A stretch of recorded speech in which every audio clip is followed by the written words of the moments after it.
Hi കൂട്ടുകാരെ, നമസ്കാരം. ഇന്നത്തെ വീഡിയോ എന്താണെന്ന് വെച്ചാൽ ശംഖുപുഷ്പം കൊണ്ടുള്ള ഒരു ബ്ലൂ ടീയാണ് ഉണ്ടാക്കുന്നത്. കാരണം ഇഷ്ടം പോലെ ശംഖുപുഷ്പം പൂവ് ഇവിടെ എൻ്റെ വീട്ടിലുണ്ട്. ഇത് ധാരാളം പൂവുണ്ടായി നിന്നപ്പോൾ ഞാൻ വിചാരിച്ചു ഒരു ചായ ഉണ്ടാക്കാമെന്ന്. ഇത് നീലയും വെള്ളയുണ്ട്, ഈ രണ്ട് സൈസും ഇവിടെ എൻ്റെ വീട്ടിൽ വർഷങ്ങളായിട്ട് ഞങ്ങൾ പിടിപ്പിച്ച് വരുന്നതാണ്.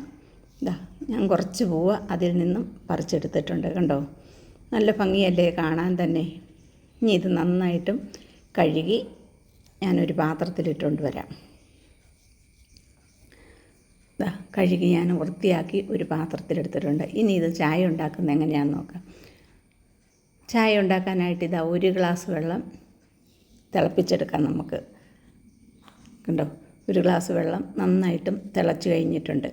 ഇനി ഇത് ഒരു ഗ്ലാസ്സിലേക്ക് നമുക്ക് 2 or 3 പൂവ് ഇട്ട് കൊടുക്കാം. ഇവിടെ ഞാൻ ഇതാ 3 പൂവാണ് ഇട്ട് കൊടുത്തിരിക്കുന്നത്. ഇനി തിളച്ച വെള്ളം ഇതിലേക്ക് ഒഴിച്ചു കൊടുക്കാം. അതിന് ശേഷം ഒരു 2 മിനിറ്റ് മൂടി വെച്ചതിന് ശേഷം നമുക്ക് നോക്കാം. നമ്മുടെ ശരീരത്തിലെ കൊഴുപ്പിനെ നിയന്ത്രിക്കാനും ഷുഗറിനെ കുറയ്ക്കാനും അതുമാത്രമല്ല നീർക്കെട്ടലുകളെ കുറയ്ക്കാനും ഒക്കെ പറ്റിയ ഒരു ചായയാണിത്. നമ്മുടെ മുഖത്തിന് നല്ല അഴകുണ്ടാകാനും മുഖത്തെ പാടുകൾ മാറ്റാനും ഒക്കെ പറ്റിയ ഒരു ചായ. ഇത് കുറച്ച് ദിവസം അടുപ്പിച്ച് കുടിച്ചാൽ നമ്മുടെ ശരീരത്തിന് തന്നെ നല്ലൊരു ഉന്മേഷം ഉണ്ടാകും. അത്ര നല്ല ഒരു ചായയാണ് ശംഖുപുഷ്പം കൊണ്ടുണ്ടാകുന്നത്. ഇതാ 2 മിനിറ്റ് കഴിഞ്ഞപ്പം ഞാൻ എടുത്തു. ആ പൂവെടുത്ത് മാറ്റാൻ. കണ്ടോ, നല്ല കളറോടുകൂടി നല്ല സുന്ദരമായ ശംഖുപുഷ്പം ചായ കണ്ടോ. ഇതൊരു കുറച്ച് ദിവസം നമ്മൾ അടുപ്പിച്ച് കുടിക്കുക. അപ്പം തന്നെ നമുക്കറിയാം, നമുക്ക് പ്രത്യേക ഒരു ഉന്മേഷം ഉണ്ടാകുന്നതായിട്ട് തന്നെ നമുക്കറിയാം.